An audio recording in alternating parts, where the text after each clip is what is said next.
My name is Eli Segall, the Las Vegas Review-Journal, and yeah, we're going to talk about hotels, casinos, and all that fun stuff. So I guess maybe we'll just start off with panelists, and you just introduce yourselves to everybody, name, title, company, and all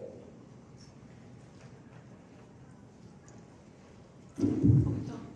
Hi, my name is Bennett. I'm CEO, Chairman of Paragon Gaming. Michael Parks, I'm with CBRE, based here in Las Vegas. Steven Singer, I'm the CFO of Fountainebleau, Las Vegas. Terrence, Vice President and Assistant General Manager for Caesars Palace in Cromwell, Las Vegas. So given that we are in Las Vegas, I do want to talk about the state of the Las Vegas tourism industry. Maybe walk us through, how does it look out there on the Strip right now, especially compared to before the pandemic? Obviously, when the pandemic hit, tourism just absolutely got eviscerated. I think 2020 was down 50%, something like that, from 2019. It was a pretty, economically brutal year. Talk about where we are right now and how that compares to, pre-pandemic and coming out of the pandemic. So, anyone wants to? Well, I can talk about slightly off the Strip and in northern Nevada, which actually we thought was decimating the Tahoe area. It hadn't been doing very well before the pandemic. But interestingly enough, the pandemic for us was a kind of a panacea. Once you could start taking people, even though there were small amounts, people wanted a place where you could be outside, be in fresh air, plus going to a casino. And I literally believe that it changed the Tahoe. Yeah, and then in terms of the Las Vegas market, visitation is still slightly below where we were pre-pandemic, but we've seen an incredible resiliency in the customer. Aggregate revenues are up compared to pre-pandemic. We just had our 26th consecutive month in a row of $1 billion plus gaming win in the state of Nevada. So I think it just speaks to the resiliency of the Las Vegas market, the indelible brand that the Las Vegas Strip is, both nationally and globally. And so we see a bright future out of this market. It's interesting, Las Vegas always used to be considered recession-proof because it always seemed like when there was a bad time, people wanted to gamble more than they ever did. And I see over our past 20 years here, practically that's not true. We were rather overgrown and overpriced, and the Las Vegas market really had to reconsider what they were doing and how they were doing it because we had been in recessions before. Terrence, since we're here at Caesars Palace, can you talk about how things are going here at this hotel compared to what it was before the pandemic? Sure, Eli. We're experiencing continued growth in our revenues. We continue to recover parts of the business that had been lagging. Group business is coming back. International gaming business, which had been falling behind, is coming back. Domestic business over 50 is coming back strongly. So we continue to have recovery in those sectors, but as I've already mentioned, the general visitation in Las Vegas is strong. Customers are returning, and so we continue to be bullish. We also have, obviously, the Golden Knights, a lot of excitement in the market. We were just talking backstage about the potential Oakland A's coming to the market. We've got F1, we've got Super Bowl around the corner, so there's really no signs of slowing down as far as we're concerned. Also wanted to ask about the real estate market here on the Strip. Over the last few years, we just saw a real surge of sale-leaseback deals where companies, such as Blackstone or others, primarily Blackstone, were paying upwards of multi-billion dollars for a hotel casino and then leasing it right back to the operator. Other transactions have happened too. Companies have just bought the operations of various resorts, often for hundreds of millions or $1 billion plus. Maybe talk about, Mike, we can start with you, talk about why Las Vegas saw just a real burst of real estate deals along the Strip over the last couple of years coming out of the pandemic. Was it because of super low interest rates or other factors? Yeah, I think that, well, thanks for coming. I think there's a lot of factors coming out of the pandemic which fueled those transactions. The first being the extremely cheap cost of capital for the REITs that were entering the market, and then it was the proof that the gaming markets were great tenants, and the resiliency of the gaming market markets, where during the pandemic, when we had a complete shutdown on the Strip, not one operator or opco missed a rent payment. So rent was continued to be paid during the worst scenario, which fueled the interest from other REITs coming into the market. Other than BG was here and Blackstone, and then across the gaming industry, you have new players coming in with realty income coming into Boston, buying the Wynn property, GLPI expanding, and other REITs looking to enter the gaming industry or the gaming market. Yeah, compared to even 5 or 6 years ago, the Strip is now dominated by rent collecting landlords, right? 2 companies in particular, Vici Properties and Blackstone. What, if anything, has that done for the average visitor to Las Vegas? Does this matter at all to the tourists who come into it, who come to town? And if not, or to talk about whether it does or not, and then even beyond that, what does that say about just all the money that's been pouring into Las Vegas and how that's changed real estate values and other things like that? I don't think it has any. I don't think the consumer sees a difference at all. At the end of the day, they don't know who owns the real estate or not. It's who's operating the property. So I don't see any difference from a consumer perspective. If BG owns the real estate or Blackstone owns the real estate, it's who's operating and what services and amenities are offered in each property. Stephen, maybe you can talk about this, because I know Vici has loaned money to finish the construction of Fountainebleau. I think it was maybe $300 million loan as part of a $2 billion plus lending package. But they don't own the real estate, and I know both sides have talked about how there's no plans to sell Fountainebleau to Vici and lease it back. Can you talk about why that is and why your team has decided to remain the owners and operators, which not that long ago didn't seem like a really crazy notion, but it seems to be less and less common. So I think one of the perspectives that we have is that a lot of the sale leaseback activity has helped to improve valuations, right? So historically, casinos have traded at a lower multiple than traditional hotel assets because of the volatility that you experience in gaming. And so to be able to separate the real estate from the operations, you get an incremental increase in the value of your asset. For us, we're at the moment long-term holders of our asset, and so we would like to be able to control the real estate on a long-term basis because we're not a publicly traded company, we're privately held. So for us, we're not trying to ratchet up our valuation at this time. So that's the primary reason why we're not exploring sale leaseback at this time. I also want to talk about the construction pipeline that we're seeing on the Strip right now. And we'll get to the Fountainebleau in a few minutes, but projects that are even further down the road, there are new retail complexes that are either in some form of development right now.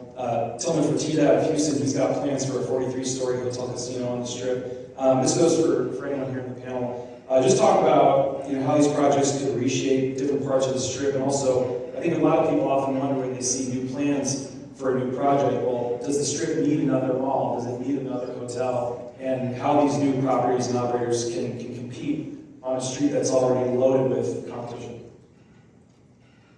I'll take that one. So I think, again, our perspective as an owner on Las Vegas Boulevard is that Las Vegas is this indelible brand that's going to continue to grow. If you look at new supply that's come online over the course of the last 10, 15 years, every time new supply has come on, the market's absorbed it. The market's doing an incredible job of investing in, the Raiders Stadium, hopefully the A's, F1, and so we're investing in growth initiatives that are going to continue to expand visitation. So from our perspective, the incremental development is just in lockstep with where the market is headed long term. Anyone else want to weigh in? Yeah, I think like Stephen just said, the market has been able to absorb new supply over a long period of time, throughout the history of Vegas, and I don't think that's going to be any different, especially with, the Fountainebleau opening. I believe that the market will be able to absorb the additional supply, and hopefully the Fountainebleau grows the market, not just absorbs the existing visitors that are here, but causes new visitors to come and visit Las Vegas to see, the new shiny toy on the Strip. And then from a future supply perspective, You mentioned that someone for Tita's plans to develop a property on Harmon Las Vegas Boulevard, which should happen in the coming years.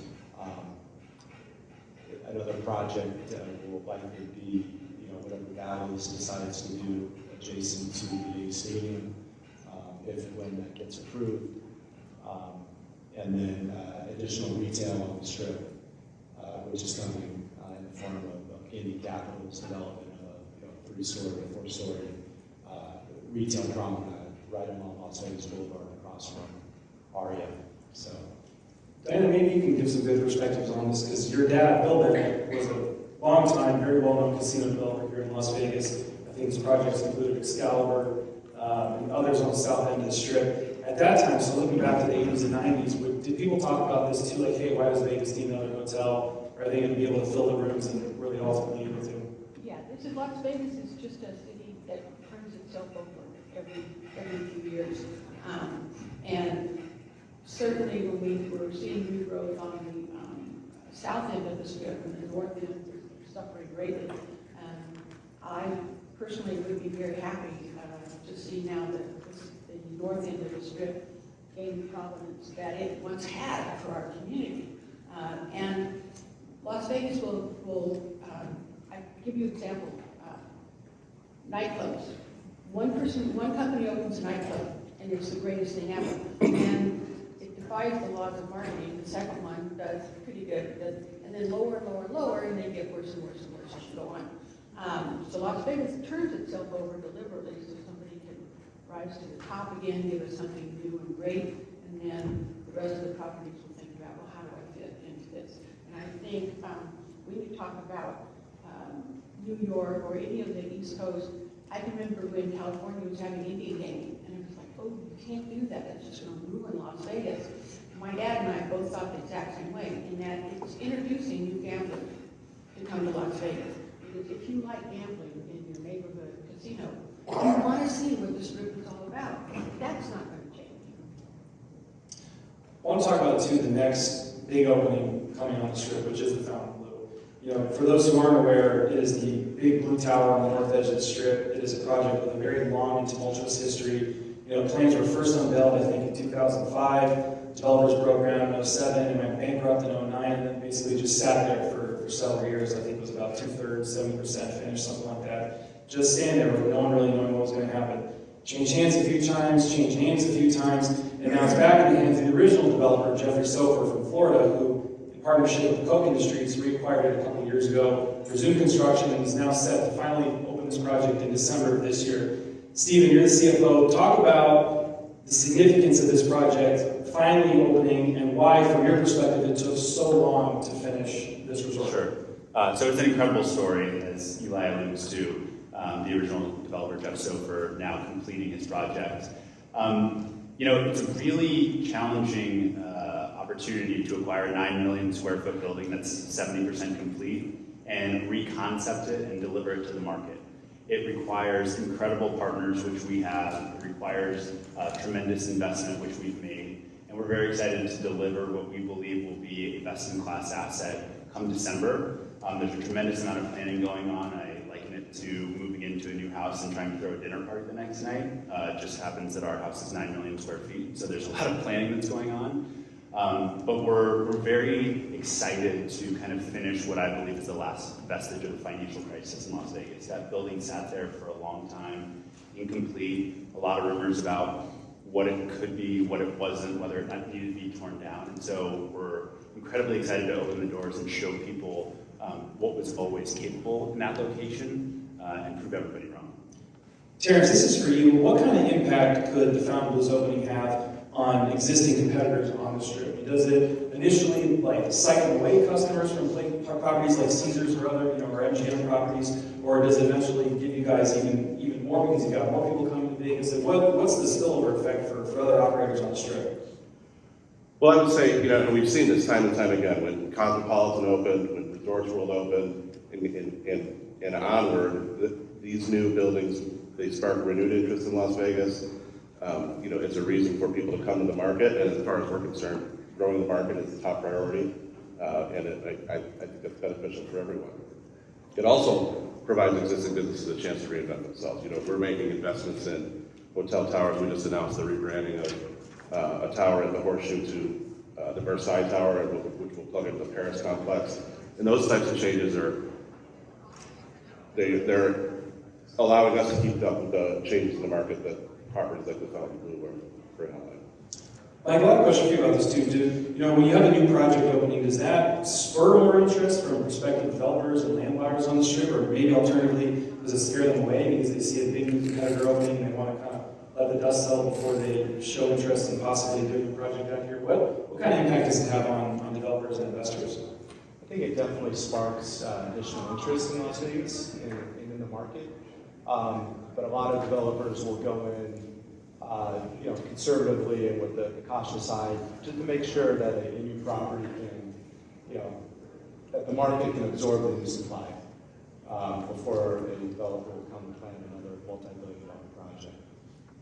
But I think typically it's been good for Las Vegas because, like the guys here said, that there's usually a lot of press when a new property opens, and a lot of that's positive, and it gets a lot of people's attention and desire to come into the market and check out the new property.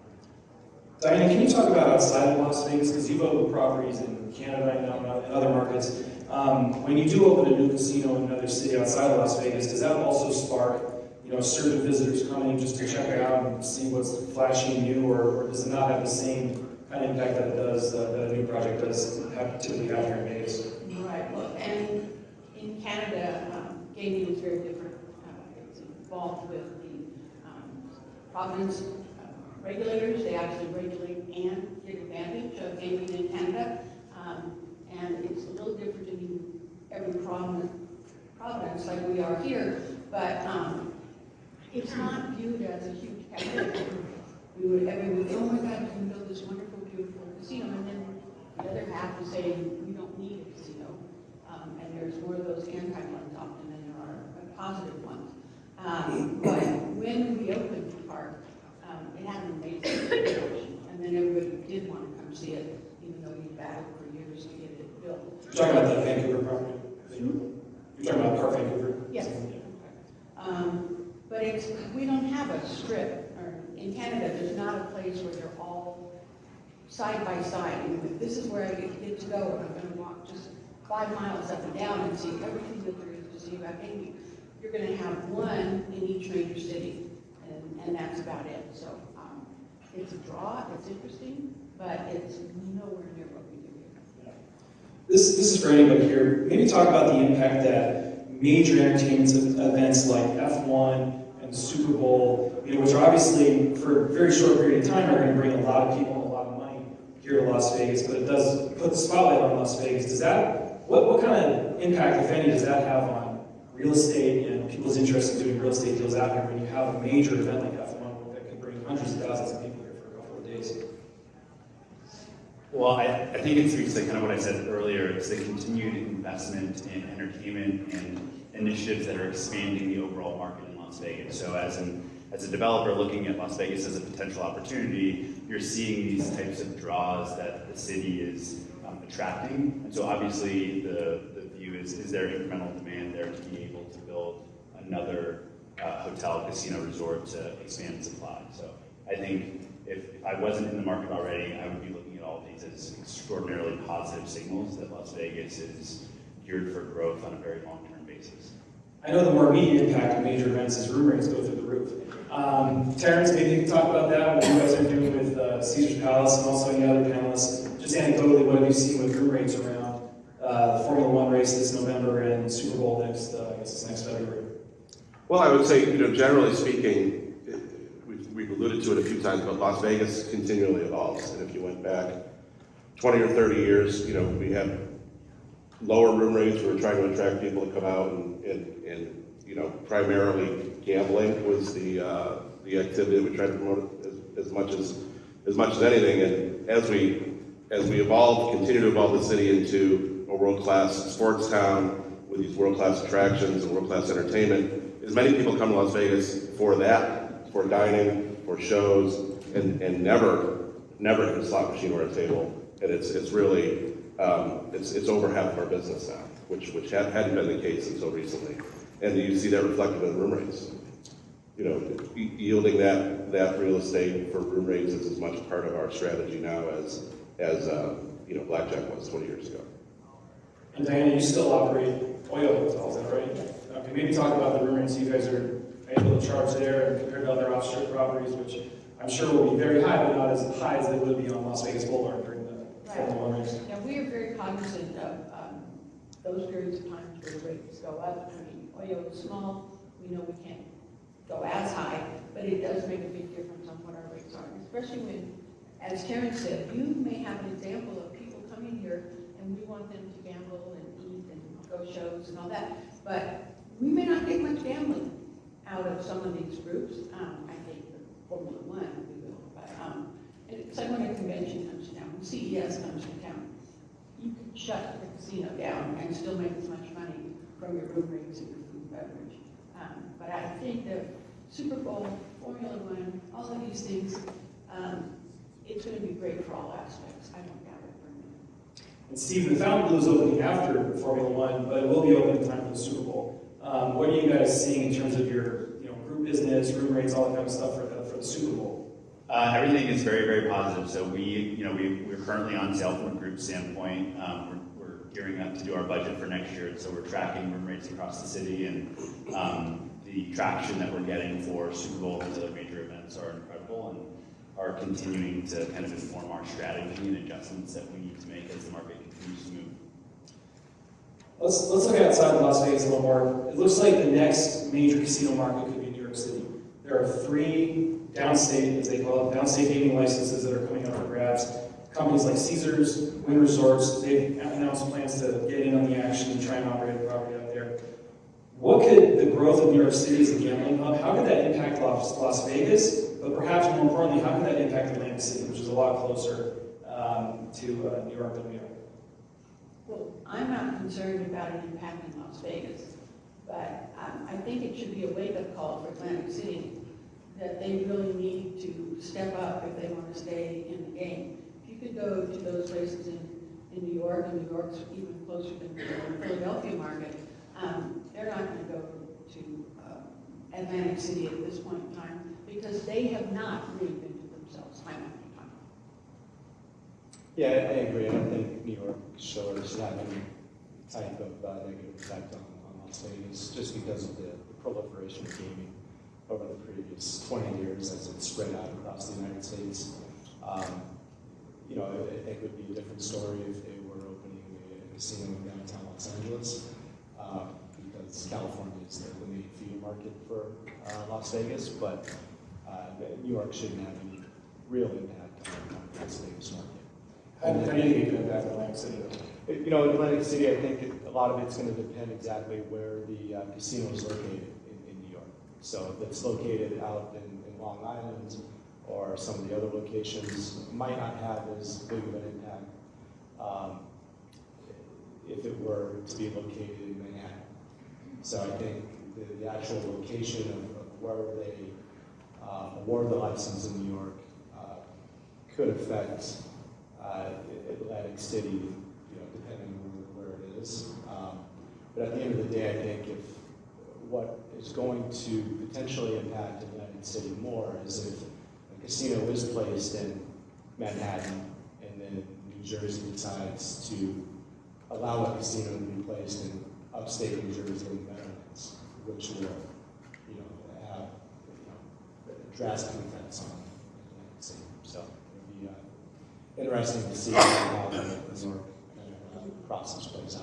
Yeah. And Terrence, I know you worked for the Caesars Entertainment as a company for a long time. Caesars obviously has many locations outside of Las Vegas. To the best of your knowledge, how do those markets compare to here in terms of the visitor volume that those hotels typically get, gambling revenue that they generate? Maybe just do a little market comparison to, if you can. Well, our company obviously had a transition in ownership over the last few years, and part of our strategy, given that we have 54 casinos across the country, is to use those markets to as feeder markets for Las Vegas, number one. Number two, the the business models in those markets are less driven by the other ancillary revenue streams that we have here in Las Vegas that we were talking about earlier, shows, entertainment, the hotel rooms are not as much part of the strategy as in those regional markets, because those businesses in a lot of ways reflect what Las Vegas was 20 or 25 years ago, which is gaming-centric customers, value-driven customers. But we're seeing a lot of interest in those customers coming up to Las Vegas. And I think, to the earlier question about New York City, and we alluded to earlier, the more gaming is proliferated in these giant markets, the more people get indoctrinated into it, the more people get interested into it, in the business. And I think ultimately that's good for places like Las Vegas, because it's another driver for us. I want to talk to you about, obviously we're all aware in this room what rising interest rates did to the housing market. What did that do to the hotel real estate market in terms of construction pipeline, sales volume, all around the country, not just Vegas, but to the extent that you are aware? What kind of impact has the increased interest rates over the last year had on development and sales around the United States? It's definitely slowed down sales activity, across the country. The increased costs involved in acquiring debt to purchase an asset. I think it's going to slow down the development pipeline here in Las Vegas for the time being.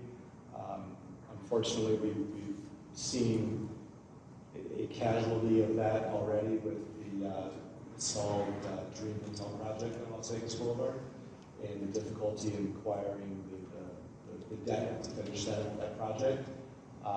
So it's definitely had an impact, but at the end of the day, I think it's allowed the market to kind of catch its breath, and limit new supply for the time being. So while it's slowed down activity, I don't think it's necessarily a bad thing. Stephen, maybe you can talk about the financing for the Fountainebleau, because you guys announced a $2.2 billion construction loan from multiple lenders in January, or no, it was December of last year, when rates had already started to go up. Did that make it more expensive or more difficult for your team to put together the construction loan for this project? It definitely made it more expensive and more difficult. Fortunately for us, we have extraordinary partners with tremendous access to capital. So we were able to get our lender consortium very comfortable with our business plan and our budgets and things of that nature. But undoubtedly, it was a challenging process for us, and we can see, you alluded to the Dream project, some of the casualties of rising interest rates. The other thing that I think is challenging at the moment, at least from a development standpoint, is we're still dealing with increases in material costs that were driven by COVID. So you've got increased costs of capital with increased development costs, and it is getting increasingly difficult, primarily for equity sponsors, to be able to draw the returns required to build these assets. All right. I think that's about it. Maybe just open it up for questions. We got about 10 minutes left. So, yeah. So we were exploring downtown Las Vegas yesterday. Like began here and then just kind of kept going east, I guess. And there was a lot of abandoned hotels or big area of gravel slides. Is that an area that's being slated for new development, or that's just yours? What's kind of going on in that area? We're talking about going east from downtown and some of those hotels that are fenced off and everything. Yeah.